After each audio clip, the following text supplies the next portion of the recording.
अस्सलाम वालेकुम। अच्छा, स्किज़ोफ्रेनिया हम लोगों ने कर लिया। अब हमारे पास जो टॉपिक है दैट इज़ सोमैटोफोर्म डिसऑर्डर्स। सोमैटोफोर्म डिसऑर्डर्स में क्या होता है, ये एक ऐसी साइकेट्रिक इलनेस है जिसमें फ़िज़िकल सिम्टम्स आते हैं, ठीक है, फ़िज़िकल सिम्टम्स आ रहे होते हैं लेकिन कोई भी फ़िज़िकल पैथोलॉजी नहीं होती, क्योंकि ये तो साइकेट्रिक इलनेस है। तो in the absence of physical pathology कोई भी नहीं है, ठीक है, फिजिकल पैथोलॉजी एब्सेंट है लेकिन उसको फिजिकल सिम्टम्स आ रहे हैं। जैसे उसको जीआईटी रिलेटेड सिम्टम आ रहे हैं, लेकिन हम जब जीआईटी का देखते हैं, एग्जामिनेशन करते हैं, तो जीआईटी बिल्कुल ठीक है, उसको हार्ट रिलेटेड प्रॉब्लम्स आ रहे हैं लेकिन उसका हार्ट बिल्कुल ठीक है। तो फिजिकल पैथोलॉजी कोई भी नहीं है लेकिन उसको फिजिकल सिम्टम्स आ रहे हैं, तो इस कंडीशन को कहते हैं सोमैटोफोर्म डिसऑर्डर्स, ठीक है। अब इस तरह से क्या होगा कि अननेसेसरी जो है वो सिम्टोमेटिक ट्रीटमेंट उसके चलते रहते हैं। अगर वो कह रहा है मुझे जीआईटी के ये वाले सिम्टम्स आ रहे हैं तो उसको जीआईटी की ड्रग्स दे दी जाती हैं, हालांकि उसको जीआईटी में कोई मसला नहीं हुआ होता। कभी वो हार्ट रिलेटेड ले रहा है, इवन कभी वो सर्जरीज भी करवा देता है अपनी इन्हीं सिम्टम्स से जान छुड़वाने के लिए, लेकिन ये सिम्टम्स स्टिल रहती हैं क्योंकि ये सिम्टम्स जो हैं ये किसी फिजिकल पैथोलॉजी की वजह से नहीं आ रही थी। अब हम देख लेते हैं कि सिम्टम्स आती कौन सी हैं एग्जैक्टली, ठीक है। सिम्टम्स जो आ रही होती हैं ना, वो जैसे मैंने पहले बताया कि सिम्टम्स को देख के ये लग रहा होता है कि कोई फिजिकल डिसऑर्डर है, सजेस्ट कर रही होती है कोई फिजिकल डिसऑर्डर, ठीक है। ये नहीं कहेगा कि उसका मूड ख़राब रहता है, या वो साइकेट्रिक इलनेस नहीं बताएगा, वो फिजिकल सिम्टम्स बताएगा पेन रिलेटेड। तो ये लग रहा होता है कि इसको कोई फिजिकल डिसऑर्डर है, लेकिन जब फिजिकल एग्जामिनेशन करते हैं तो फिजियोलॉजिकली कोई भी फिर एक्सप्लेनेशन नहीं मिलती, फिजियोलॉजिकली हम इसको एक्सप्लेन नहीं कर पाते फिर, ठीक है, फिजियोलॉजिकली एक्सप्लेन नहीं कर पाते क्योंकि उसको कोई पैथोलॉजी नहीं होती। अब सिम्टम्स कुछ जीआईटी रिलेटेड होते हैं। जीआईटी रिलेटेड जो सिम्टम्स होते हैं वो क्या होते हैं, वो कहते हैं मुझे वोमिटिंग होती है, ठीक है, वोमिटिंग, नोजिया या एब्डोमिनल पेन उसको होती है, ठीक है, डायरिया वगैरह, इस तरह की सिम्टम्स वो बताता है जीआईटी रिलेटेड। जीआईटी के बाद अगर बात करें उसकी हार्ट की या लंग्स की, कार्डियोपल्मोनरी सिम्टम्स भी वो कुछ बता रहा होता है। कार्डियोपल्मोनरी सिम्टम्स वो क्या बताता है, कहते हैं जी चेस्ट पेन होती है, ठीक है, और शॉर्टनेस ऑफ ब्रीथ भी होती है, ठीक है। ये कार्डियोपल्मोनरी सिम्टम्स हो गए। सिम्टम्स इसके आसान है, आराम से याद हो जाते हैं। पेन भी वो बताता है, पेन अब वो कौन सी बताता है, वो कहता है बैक पेन है, ठीक है, कमर में दर्द रहता है, या उसके अलावा जॉइंट पेन भी उसको फील हो रही होती है, हालांकि जॉइंट्स में प्रॉब्लम कोई नहीं होता, ये आपने याद रखना है, पैथोलॉजी कोई नहीं होती, फिजिकल सिम्टम्स लेकिन आ रहे होते हैं। और पेन ड्यूरिंग यूरिनेशन उसे फील होती है, ठीक है, ये पेन हो गई। उसके अलावा कुछ सिम्टम जो है उसको वो न्यूरोलॉजिक भी आते हैं, स्यूडो न्यूरोलॉजिक, स्यूडो इसलिए क्योंकि ब्रेन में कोई मसला नहीं है लेकिन ब्रेन रिलेटेड सिम्टम्स आ रहे हैं, जैसे एमनीजिया होता है उसको, सही है, और सीजर्स वगैरह, पैरालिसिस भी हो सकता है मसल्स का, उसके अलावा डेफनेस भी हो सकती है उसको, ठीक है, उसको ब्लड विजन, इस तरह की जितनी भी सिम्टम्स हैं ना ये उसको आ रही होती हैं। और एंड पर देख लेते हैं इसको कुछ सेक्सुअल सिम्टम्स भी आती हैं, सेक्सुअल प्रॉब्लम्स भी आ रही होती हैं। अब वो क्या होता है, फीमेल के केस में ये होता है कि उनको जो मेंस्ट्रुएशन है वो बड़ी पेनफुल हो रही होती है, ठीक है। उसके अलावा सेक्सुअल ऑर्गन्स में जो है वो बर्निंग सेंसेशन होती हैं, ये उसको फील होती हैं, और इम्पोटेंस हो जाती है, ठीक है, मेल या फीमेल दोनों केस में इम्पोटेंस हो जाती है। जेनिटो यूरिनरी, ये लास्ट सिम्टम्स है, जेनिटो यूरिनरी सिस्टम के भी सिम्टम्स आ रही होती हैं। जेनिटो यूरिनरी सिस्टम की सिम्टम्स क्या आती है, एक तो बहुत ज़्यादा फ्रीक्वेंसी मतलब हो जाती है यूरिनेशन की, ठीक है, यूरिनेशन की फ्रीक्वेंसी इंक्रीज़ हो जाती है, उसके अलावा यूरिनेशन जो है वो डिफ़िकल्टी होती है यूरिनेशन में। और मेंस्ट्रुएशन का मैंने पहले बताया कि पेनफुल मेंस्ट्रुएशन होती है और एक्सेसिव मेंस्ट्रुअल फ्लो होता है, ठीक है, पेनफुल मेंस्ट्रुएशन होती है और एक्सेसिव मेंस्ट्रुअल फ्लो होता है। तो ये सारी सिम्टम्स जो बताई आपको, ये वो पेशेंट बताता है आके, और अब आप लोग खुद देखेंगे फिजिकल सिम्टम्स है, जीआईटी रिलेटेड बता रहा है, वो कार्डियोपल्मोनरी बता रहा है, पेन रिलेटेड उसको जो है वो न्यूरोलॉजिकल सिम्टम्स भी आ रही हैं, सेक्सुअल प्रॉब्लम्स भी हैं, जेनिटो यूरिनरी भी हैं, तो ये सारी वो फिजिकल सिम्टम्स बताता है। अब ना हमने इस डिसऑर्डर की कुछ टाइप्स बनाई हुई हैं, इनको इस डिसऑर्डर को ना फर्दर टाइप्स में डिवाइड कर लिया। अब उन टाइप्स को हम देखते हैं, पहले उनके नाम देखेंगे, फिर वन बाय वन हम उन टाइप्स की एक्सप्लेनेशन देखेंगे, ठीक है। सबसे पहले जो हमारे पास आता है वो आता है हाइपोकोंड्रियासिस, एक टाइप है ये, ठीक है, हाइपोकोंड्रियासिस। उसके बाद सोमैटोफोर्म ऑटोनोमिक डिसफंक्शन, सोमैटोफोर्म ऑटोनोमिक डिसफंक्शन, ये नाम भी आपने अच्छे से याद रखने हैं टाइप्स के। जब इन टाइप्स के हम एक्सप्लेनेशन पढ़ेंगे ना तो आपको नाम आराम से याद हो जाएंगे। सोमैटाइजेशन, सोमेटाइजेशन डिसऑर्डर, 3 टाइप्स हो गई। और एक होती है जी बॉडी डिसफॉर्मिक डिसऑर्डर।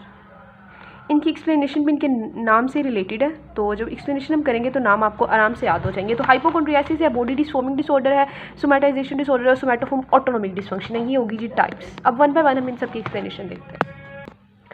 अच्छा, सबसे पहले हाइपोकॉन्ड्रियासिस है। हाइपोकॉन्ड्रियासिस में वो बताता है कि कोई फिजिकल सिम्टम्स नेसेसरी नहीं है, मतलब इसमें पेशेंट आएगा और ज़रूरी नहीं है उसको फिजिकल सिम्टम्स भी आए, बाजू का तो उसको फिजिकल सिम्टम्स भी नहीं आ रहे होते, उसको सिर्फ ये फीलिंग आ रही होती है, उसको एक प्री ऑक्युपाइड होता है उसका माइंड, उसके माइंड में ये सोच होती है सिर्फ कि मुझे जो है कोई बीमारी है, ठीक है।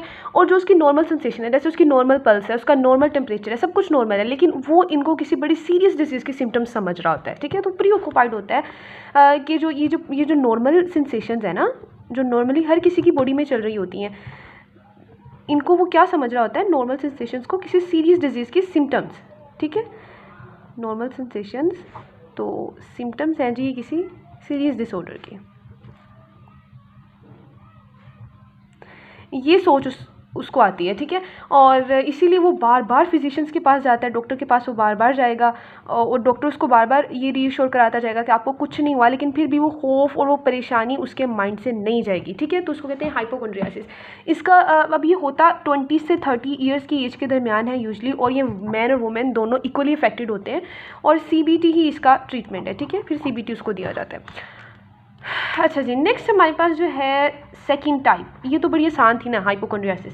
सेकंड टाइप जो है वो सोमेटाइजेशन डिसऑर्डर है। ये थोड़ी ज़्यादा आप देखिएगा कि सीवियर हो जाती है टाइप्स। इसमें क्या होता है, इसमें फिजिकल सिम्टम्स बहुत सारी आ जाती हैं, मैनी फिजिकल सिम्टम्स। जो पीछे मैंने आपको फिजिकल सिम्टम्स बताई है ना कि GIT रिलेटेड और ब्रेन रिलेटेड और कार्डियोपल्मोनरी, वो वाली फिजिकल सिम्टम्स इसमें आ जाती हैं। और ये भी बिफोर एज 30 ही होते हैं, इसके सिम्टम्स जो हैं एज 30 से पहले ही आना शुरू हो जाते हैं, 20s में, ठीक है।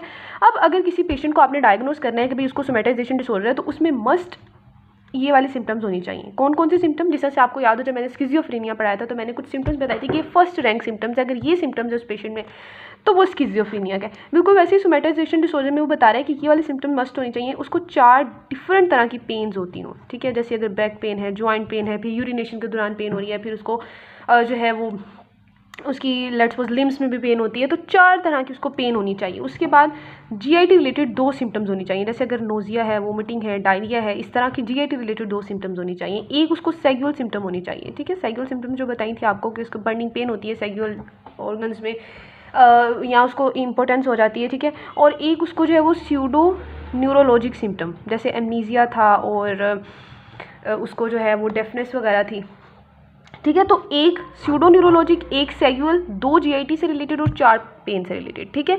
इतनी सिम्टम्स अगर उसको होंगी तब हम उसको कहेंगे कि इसको सोमेटाइजेशन डिसऑर्डर है, ठीक है। और ये डिसऑर्डर जो है ये वुमेन में ज़्यादा कॉमन है। मैंने कहा था हाइपोकॉन्ड्रियासिस मैन और वुमेन में इक्वली इफेक्ट करता है, लेकिन ये जो है वो मोर कॉमन है वुमेन में। राइटिंग मेरी बहुत गंदी आ रही है और पता नहीं क्यों इतनी गंदी होती नहीं है, लेकिन वीडियो बनाते हुए बहुत ज़्यादा गंदी हो जाती है।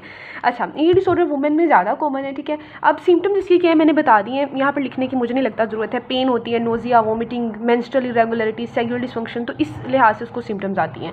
अच्छा, अब इसमें ना क्या होता है कि अब जब वो डॉक्टर के पास जाएगा, वो उसे अपने सेक्सुअल सिम्टम्स बताएगा या अपने पेन रिलेटेड सिम्टम बताएगा, तो डॉक्टर क्या करते हैं जी, फिजिशियन क्या करते हैं, वो नेगेटिव इन्वेस्टिगेशंस बना लेते हैं, वो कोई डायग्नोसिस बना लेते हैं, और डायग्नोसिस के बेस पर इवन बाज़-औक़ात बहुत सारे ऑपरेशंस कर दिए जाते हैं उस पेशेंट के, जो बिल्कुल अनहेल्पफुल होते हैं, कोई उससे फ़र्क नहीं पड़ता, लेकिन उस बेचारे के ऑपरेशंस हो ही जा रहे हैं, तो बड़ी सीवियर किस्म की कंडीशन हो जाती है। जैसे उसको हिस्टेक्टमी कर देते हैं, ठीक है, उसको जो है वो कॉलीसिस्टेक्टमी कर देते हैं, तो उसको ऑपरेशंस करी जा रहे हैं उसके, और उसको जो है वो कोई फ़ायदा नहीं हो रहा है इससे, ठीक है।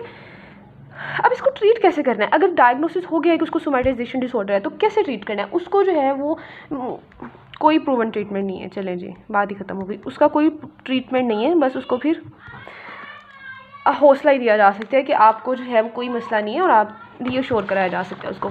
अच्छा जी, उसके बाद नेक्स्ट जो थर्ड इसकी आ जाती है, ये है सोमेटोफॉर्म ऑटोनोमिक। ऑटोनोमिक नाम से जाहिर है यार, नाम से याद करो, यानी कि इसमें जो सिम्टम्स है ना वो वाली फिजिकल सिम्टम्स आ रही हैं जो ऑटोनोमिक सिस्टम कंट्रोल करता है। मतलब ऑटोनोमिक सिस्टम जिन ऑर्गन्स को, जिन सिस्टम्स को कंट्रोल करता है ना, उन सिस्टम्स की आ रही होती है फिजिकल सिम्टम्स, ठीक है। क्या कहा मैंने कहा कि जो सिम्टम्स आती हैं वो उन बॉडी के सिस्टम से रिलेटेड आ रही होती हैं जिन बॉडी के सिस्टम्स को कौन कंट्रोल करता है, ऑटोनोमिक नर्वस सिस्टम, ठीक है। अब वो सिस्टम्स हमारे पास कौन से हैं, सबसे पहले लेट्स सपोज कि वो CVS है, ठीक है। CVS को भी तो ऑटोनोमिक नर्वस सिस्टम कंट्रोल कर रहा होता है ना, तो CVS रिलेटेड सिम्टम्स आ रहे होते हैं। उसके बाद रेस्पिरेटरी सिस्टम के रिलेटेड सिम्टम्स आ रहे होते हैं और GAT रिलेटेड सिम्टम्स आ रहे होते हैं, वही वाली वोमिटिंग, इरिटेबल बाउल सिम्टम्स वगैरह, ठीक है। अच्छा, उसके बाद इसको जो ट्रीट करना है तो इसको देनी पड़ती हैं एंटी डिप्रेसेंट्स देते हैं, ठीक है, उससे ठीक हो जाता है पेशेंट, और CBT, ठीक है। अच्छा, लास्ट वाली जो हमारे पास टाइप आ जाती है इसकी, वो आ जाती है body dysmorphic disorder. Body dysmorphic disorder में क्या होता है कि उस पेशेंट को ना ये फीलिंग आती है कि उसकी बॉडी जो है वो मतलब बॉडी की शेप से वो ना सेटिस्फाई नहीं होता। प्री ऑक्यूपेशन, उसके माइंड में ये सोच आ जाती है, जैसे हाइपोकॉन्ड्रियासिस में भी एक प्री ऑक्यूपेशन थी, यहाँ पर भी प्री ऑक्यूपेशन है। और ये जो सोमैटाइजेशन वाली और दूसरी जो हमने पढ़ी ऑटोनोमिक वाली, इनमें सिम्टम्स थी, फिजिकल सिम्टम्स थी, लेकिन हाइपोकॉन्ड्रियासिस में और डिसफॉर्मिक डिसऑर्डर में कोई फिजिकल सिम्टम्स नहीं है, सिर्फ प्री ऑक्यूपेशन है। यहाँ पर क्या प्री ऑक्यूपेशन है कि जो उसकी बॉडीली शेप है उसकी बॉडी की, या उसकी जो अपीयरेंस है ना, वो डिसफिगर है, सही नहीं है, डिसफिगर्ड है, वो सेटिस्फाई नहीं होता, ठीक है। इस वजह से वो क्या करता है, वो प्लास्टिक सर्जन्स के पास जाता है, इवन उनसे कहता है मेरी कॉस्मेटिक सर्जरीज करें, प्लास्टिक सर्जरीज करवाता है, ठीक है, और वो उसे लगता है कि मेरी बॉडी डिसफिगर्ड है, ठीक है। अब इस केस में ट्रीट करने के लिए अगेन वही है, एंटी डिप्रेसेंट्स उसको दिए जाते हैं, ठीक है, CBT है, और इवन एंटीसाइकोटिक्स भी जो है वो यहाँ काम कर सकते हैं, एंटीसाइकोटिक्स का भी फ़ायदा हो सकता है।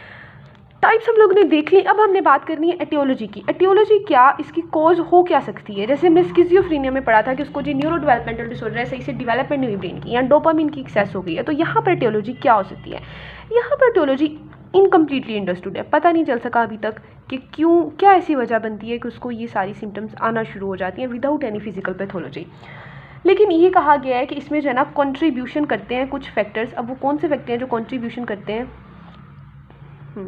वो एंजाइटी, ठीक है, और डिप्रेशन और एंजाइटी अगर किसी पेशेंट को हो तो चांसेस होते हैं उसको सोमैटोफॉर्म डिसऑर्डर हो जाए।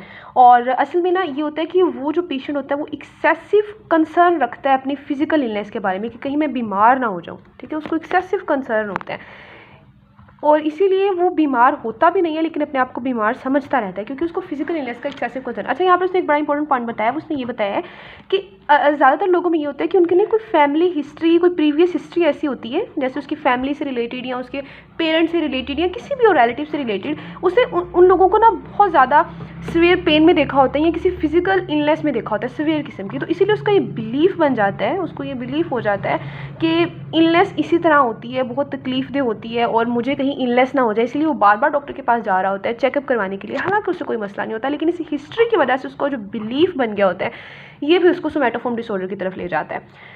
और एंड पर वही बात, डोपामिन को उठा के हर डिसऑर्डर में डाल देते हैं, तो यहाँ पर भी वही कहा कि जो डोपामिन डिसफंक्शनिंग भी हो सकती है इसका कोज, तो डोपामिन डिसफंक्शनिंग भी कोज है।